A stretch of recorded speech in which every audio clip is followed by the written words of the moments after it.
Testemunhos para a Igreja, volume 5, capítulo 27, Crescimento Cristão. Foi-me mostrado que os que têm conhecimento da verdade e, no entanto, permitem que suas faculdades se absorvam em interesses mundanos, são infiéis. Não estão, por meio de boas obras, fazendo brilhar a luz da verdade. Usam quase toda a sua habilidade para se tornarem perspicazes e hábeis homens do mundo. Esquecem-se de que seus talentos lhes foram dados por Deus a fim de serem usados para promover sua causa. Se fossem fiéis ao seu dever, o resultado seria grandes conversões para o seu Senhor. Muitos, porém, se perdem por causa de sua negligência. Deus conclama os que conhecem sua vontade a serem praticantes de sua palavra. Fraquezas, indiferença e indecisão convidam os assaltos de Satanás. E os que permitem que esses traços de caráter aumentem serão irremediavelmente tragados pelos vagalhões da tentação. De todo que professe o nome de Cristo, se requer que cresça até a estatura completa de Cristo, a cabeça viva do cristão. Todos nós precisamos de um guia que nos dirija através das muitas perplexidades da vida. Assim como o marinheiro precisa de um piloto que guie a nau entre os bancos de areia ou nos rios cheios de recifes. E onde se encontrará semelhante guia? Apontamos-lhes, prezados irmãos, a Bíblia. Inspirada por Deus, escrita por santos homens, ela assinala com grande clareza e precisão quais os deveres tanto dos idosos como dos jovens. Eleva a mente, enternece o coração e comunica ao espírito alegria e felicidade. A Bíblia apresenta uma perfeita norma de caráter. É guia infalível sob todas as circunstâncias até o fim da jornada da vida. Tomem-na como sua conselheira, como a regra de sua vida diária. Todo meio de graça deve ser diligentemente aproveitado para que o amor de Deus possa influir mais e mais na vida, para que aproveis as coisas excelentes, para que sejais sinceros e sem escândalo algum até ao dia de Cristo, cheios de frutos de justiça. Filipenses 1, versos 10 e 11. Sua vida cristã tende a assumir formas vigorosas e rijas. Poderão alcançar a alta norma que lhes é apresentada nas Escrituras e terão de fazê-lo se quiserem ser filhos de Deus. Vocês não podem ficar parados, terão de avançar ou retroceder. Devem ter conhecimento espiritual para que possam perfeitamente compreender, como todos os santos, qual seja a largura e o comprimento, e a altura e a profundidade, e conhecer o amor de Cristo para que sejais cheios de toda a plenitude de Deus.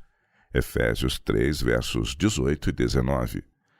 Muitos que possuem um conhecimento profundo da verdade e são capazes de defendê-la mediante argumentos, nada fazem em prol do reerguimento do reino de Cristo. Atuam de quando em quando, mas não dão um testemunho vivo da experiência pessoal na vida cristã. Não relatam novas vitórias alcançadas na santa milícia. Em vez disso, nota-se a mesma velha rotina, as mesmas expressões na oração e na exortação. Suas orações não têm aspectos novos, não exprimem maior compreensão das coisas de Deus, nem fé mais fervorosa e viva. Essas pessoas não são plantas vivas no jardim do Senhor a produzir novos rebentos e nova folhagem, e a agradável fragrância de uma vida santa. Não são cristãos em crescimento. Têm pontos de vista e planos limitados, e não há para eles expansão do espírito, nem valiosos acréscimos aos tesouros do crescimento cristão. Suas faculdades não foram exercitadas nessa direção. Não aprenderam a olhar aos homens e às coisas como Deus as vê, e em muitos casos a simpatia não santificada tem prejudicado pessoas e estorvado grandemente a causa de Deus. É terrível a estagnação espiritual que prevalece. Muitos levam uma vida cristã formal e alegam que seus pecados foram perdoados, quando são destituídos de todo o real conhecimento de Cristo, tal como o pecador. Irmão, quer ter um crescimento cristão restrito ou ter um sadio progresso na vida religiosa? Onde há saúde espiritual, aí há crescimento. Um filho de Deus cresce à plena estatura de homem ou mulher em Cristo. Não há limite para o seu desenvolvimento. Quando o amor de Deus é um princípio vivo no coração, não há pontos de vista estreitos e confinados. Há amor e fidelidade em advertências e reprovações. Há trabalho fervoroso e disposição de assumir encargos e responsabilidades. Alguns não estão dispostos a fazer trabalho que exija abnegação. Mostram verdadeira impaciência quando instados a assumirem alguma responsabilidade. Que necessidade existe, dizem, de maior conhecimento e experiência? Isso diz tudo. Julgam achar-se ricos e enriquecidos e de nada terem falta, quando o céu os pronuncia como pobres, miseráveis, cegos e nus. A esses diz a testemunha verdadeira: aconselho-te que de mim compres ouro provado no fogo, para que te enriqueças, e vestidos brancos para que te vistas, e não apareça a vergonha da tua nudez, e que unjas os teus olhos com colírio, para que vejas. Apocalipse 3, verso 18. Sua própria complacência demonstra que estão em necessidade de tudo. Vocês estão doentes espiritualmente e precisam de Jesus como seu médico. Nas Escrituras, milhares de gemas da verdade se encontram ocultas para o pesquisador superficial. Jamais se esgota a mina da verdade. Quanto mais se estuda a Bíblia com coração humilde, tanto maior será seu interesse, e tanto mais sentirá a impressão de exclamar com Paulo: ó profundidade das riquezas, tanto da sabedoria como da ciência de Deus! Quão insondáveis são os seus juízos e quão inescrutáveis os seus caminhos! Romanos 11, verso 33. Dia a dia você deve aprender alguma coisa nova das Escrituras. Pesquise-as como se buscasse tesouros escondidos, pois contém as palavras da vida eterna. Ore pedindo sabedoria e entendimento a fim de compreender esses santos escritos. Se isso fizer, você encontrará novas belezas na palavra de Deus. Sentirá que recebeu nova e preciosa luz sobre assuntos relacionados com a verdade, e a Bíblia será cada vez mais valorizada em seu apreço. O grande dia do Senhor está perto e se apressa muito. Sofonias 1, verso 14. Diz Jesus: eis que presto venho. Apocalipse 22, verso 7. Devemos conservar sempre presentes essas palavras e agir como crendo na verdade de que a vinda do Senhor está perto e que somos peregrinos e forasteiros na terra. As energias vitais da Igreja de Deus têm de ser postas em ativo exercício no grande objetivo de renovação própria. Cada membro deve ser um ativo agente de Deus, porque por ele ambos temos acesso ao Pai em um mesmo Espírito. Assim que já não sois estrangeiros nem forasteiros, mas concidadãos dos santos e da família de Deus, edificados sobre o fundamento dos apóstolos e dos profetas, de que Jesus Cristo é a principal pedra da esquina, no qual todo edifício bem ajustado cresce para templo santo do Senhor, no qual também vós juntamente sois edificados para a morada de Deus em Espírito. Efésios 2, versos de 18 a 22. Essa é uma obra particular que tem de ser levada avante em toda a harmonia, em unidade de espírito e nos laços da paz. Nenhum lugar se deve dar a críticas, dúvidas e incredulidade. As associações de Colômbia e do Norte do Pacífico estão anos atrasadas. Alguns que deveriam ser fortes e estabelecidos em Cristo são como bebês no entendimento e conhecimento experimental das atuações do Espírito de Deus. Depois de anos de experiência, são capazes de compreender apenas os rudimentos do grande sistema de fé e doutrina que constitui a religião cristã. Não percebem que a perfeição de caráter é que receberá aprovação bem-estar. Irmão, seu dever, felicidade e utilidade futura, assim como salvação final, convidam-no a cortar os laços de suas afeições de tudo que é terreno e corruptível. Existe uma simpatia não santificada, que participa da natureza de um sentimentalismo apaixonado e é terrena, sensual. Serão necessários decididos esforços para que alguns de vocês vençam e mudem o rumo de sua vida, pois não se puseram em ligação com a força de Israel, e isso tornou frágeis suas iniciativas. Agora você está sendo chamado em altas vozes a ser diligente no emprego de todo o recurso da graça, a fim de poder ser transformado no caráter e crescer à estatura completa em Cristo Jesus. Temos grandes vitórias a ganhar e um céu a perder se não as alcançarmos. Tem de ser crucificado o coração carnal, pois sua tendência é para a corrupção moral, cujo fim é a morte. Coisa alguma, senão as vivificantes influências do Evangelho, nos pode ajudar.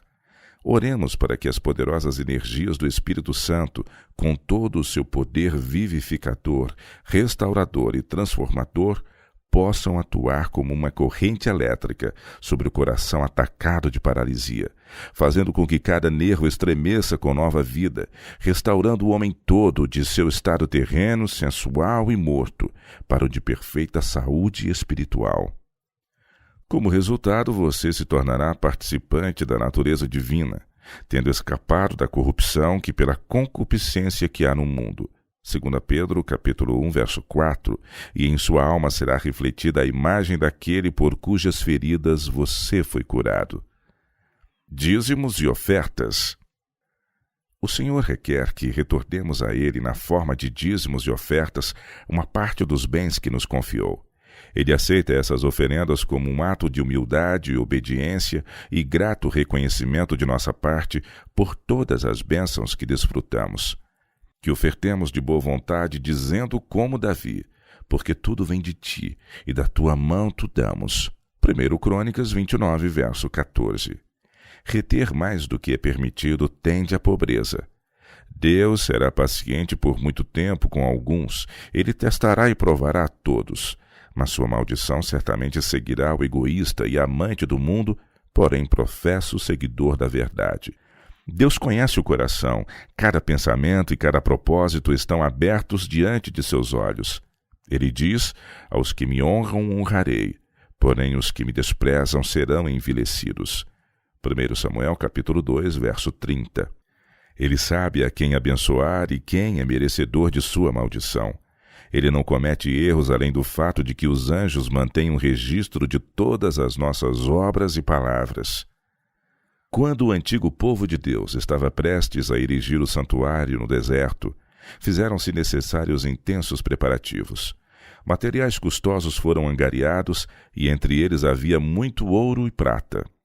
Como legítimo possuidor de todos os tesouros, o Senhor pediu essas ofertas a seu povo, mas aceitava apenas aquelas que eram dadas voluntariamente. O povo deu espontaneamente até que disseram a Moisés: o povo traz muito mais do que basta para o serviço da obra que o Senhor ordenou se fizesse. Êxodo 36, verso 5. Então proclamou-se a toda a congregação: nenhum homem nem mulher faça mais obra alguma para a oferta alçada do santuário. Assim, o povo foi proibido de trazer mais, porque tinha material bastante para toda a obra que havia de fazer-se e ainda sobejava. Êxodo 36, versos 6 e 7. Houvessem alguns homens de ideias limitadas estado ali, e o povo teria seus olhos desviados com horror. Como Judas, perguntariam: por que esse desperdício? Mateus 26, verso 8. Porque não se faz tudo da maneira mais barata? Mas o santuário não era destinado a honrar o homem, e sim ao Deus do céu. Ele havia dado instruções específicas sobre tudo o que deveria ser feito. O povo deveria ser ensinado de que ele era um ser de grandeza e majestade e que devia ser adorado com reverência e respeitoso temor. A casa onde Deus é adorado deveria estar de acordo com seu caráter e majestade. Há igrejas que sempre serão pequenas porque colocam os próprios interesses acima dos interesses da causa de Deus. Enquanto seus membros têm casas grandes e adequadas, as quais estão constantemente sendo melhoradas, estão eles satisfeitos com um inadequado lugar para a adoração de Deus, onde a sua santa presença habita. Surpreendem-se de que José e Maria tenham sido obrigados a encontrar abrigo num estábulo e que ali nosso Salvador nasceu. Estão, porém, dispostos a gastar consigo mesmos grande parte de seus recursos, enquanto a casa de adoração é vergonhosamente negligenciada. Com que frequência dizem: não veio ainda o tempo em que a casa do Senhor deve ser edificada. Ageu capítulo 1, verso 2. Mas a palavra do Senhor a eles é para vós tempo de habitardes nas vossas casas estucadas, e esta casa há de ficar deserta? Ageu 1, verso 4. A casa onde Jesus vem se encontrar com o seu povo deveria ser atraente e de bom gosto. Se houver poucos membros num determinado lugar, acomodem-se numa casa humilde, porém asseada, e dediquem-na a Deus, convidando a Jesus para ser seu hóspede. Como será que ele vê seu povo quando esse possui todas as comodidades que o coração pode desejar, mas concorda em ter seus cultos de adoração num celeiro, num miserável e distante edifício, ou em algum apartamento abandonado e de baixo nível? Vocês se ocupam com seus amigos, despendem recursos para tornar tudo ao seu redor o mais atraente possível. Mas Jesus, o único que deu tudo por vocês, mesmo sua preciosa vida, ele é a majestade do céu, o Rei dos reis e Senhor dos senhores, é recebido num lugar pouco melhor do que o estábulo que foi seu primeiro lar. Não deveríamos olhar para essas coisas como Deus as vê? Não deveríamos provar nossos motivos e ver que espécie de fé possuímos? Deus ama quem dá com alegria, e aqueles que o amam darão voluntária e alegremente quando, em assim fazendo, podem promover o progresso da sua causa e a sua glória. O Senhor nunca exige que seu povo ofereça mais do que é capaz, mas de acordo com suas possibilidades. Ele se agrada em aceitar e abençoar-lhes as ofertas de gratidão. Que a obediência voluntária e o puro amor ligue ao altar cada oferta feita a Deus, pois de tais sacrifícios ele se agrada, enquanto que aquelas oferecidas de má vontade são de uma ofensa. Quando igrejas ou indivíduos não põem o coração em suas ofertas, mas limitam os gastos no avançamento da obra de Deus e aferem-na segundo seus estreitos pontos de vista, mostram decididamente que não estão vivendo em ligação com Deus. Estão assim em desarmonia com seu plano e maneira de trabalhar, e ele não os pode abençoar. Nós somos os construtores para Deus e devemos edificar sobre o fundamento que Ele preparou para nós. Nenhum homem deve construir sobre os próprios alicerces, independentemente do plano que Deus projetou. Há homens a quem Deus constituiu como conselheiros, a quem Ele tem ensinado e cujo coração, espírito e vida estão postos na obra. Esses devem ser tidos em alta estima por causa de seu trabalho. Há alguns que desejarão seguir as próprias noções imperfeitas, mas precisam aprender a receber conselho e a trabalhar em harmonia com seus irmãos, ou semearão dúvidas e discórdia que não apreciarão colher depois. É vontade de Deus que aqueles que se alistam em sua obra estejam sujeitos uns aos outros. Seu culto deve ser dirigido com consistência, unidade e idôneo julgamento. Deus é nosso único e suficiente auxiliador. As leis que governam seu povo, seus princípios de pensamento e ação, são recebidas dele através de sua palavra e espírito. Quando sua palavra é amada e obedecida, seus filhos andam na luz e não há tropeço para eles. Eles não aceitam a baixa norma do mundo, mas trabalham segundo o ponto de vista bíblico. O egoísmo existente entre o povo de Deus lhe é muito ofensivo. As Escrituras denunciam a cobiça como idolatria. Paulo diz: porque bem sabeis isto, que nenhum fornicador ou impuro ou avarento, o qual é idólatra, tem herança no reino de Cristo e de Deus. Efésios 5, verso 5. A dificuldade de muitos é que eles têm pequena fé. Como o homem rico da parábola, desejam ver seus suprimentos se acumulando nos celeiros. O mundo precisa ser advertido, e Deus quer ver-nos totalmente empenhados em sua obra. Mas os homens têm tanto que fazer em levar adiante seus projetos de ganhar dinheiro, que não dispõem de tempo para promover os triunfos da cruz de Cristo. Eles não têm tempo nem disposição para empenhar seu intelecto, discernimento e energia na causa de Deus. Irmãos e irmãs, desejo despertar em sua mente aversão por ideias limitadas com respeito à causa e obra de Deus. Gostaria que entendessem o grande sacrifício que Cristo fez por vocês quando se tornou pobre, para que por sua pobreza vocês pudessem tomar posse das riquezas eternas. Oh, que por sua indiferença para com o eterno peso de glória que lhes está ao alcance, os irmãos não façam os anjos chorar e ocultar sua face em vergonha e desgosto. Despertem da letargia, estimulem cada faculdade dada por Deus e trabalhem pelas pessoas preciosas por quem Cristo morreu. Elas, se trazidas a Jesus, viverão pelas infindáveis eras da eternidade. E vocês ainda pretendem fazer o mínimo possível por sua salvação, enquanto, a exemplo do homem de um só talento, investem seus meios na terra? Como o servo infiel, estão vocês acusando a Deus, colhendo onde ele não semeou e ajuntando onde ele não espalhou? Tudo o que vocês têm e são pertence a Deus. Não dirão vocês de coração, porque tudo vem de ti e da tua mão tu damos? 1 Crônicas 29, verso 14. Honra ao Senhor com a tua fazenda e com as primícias de toda a tua renda.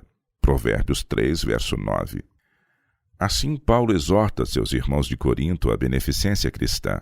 Portanto, assim como em tudo sois abundantes na fé e na palavra e na ciência, e em toda a diligência, e em vossa caridade para conosco, assim também abundeis nessa graça.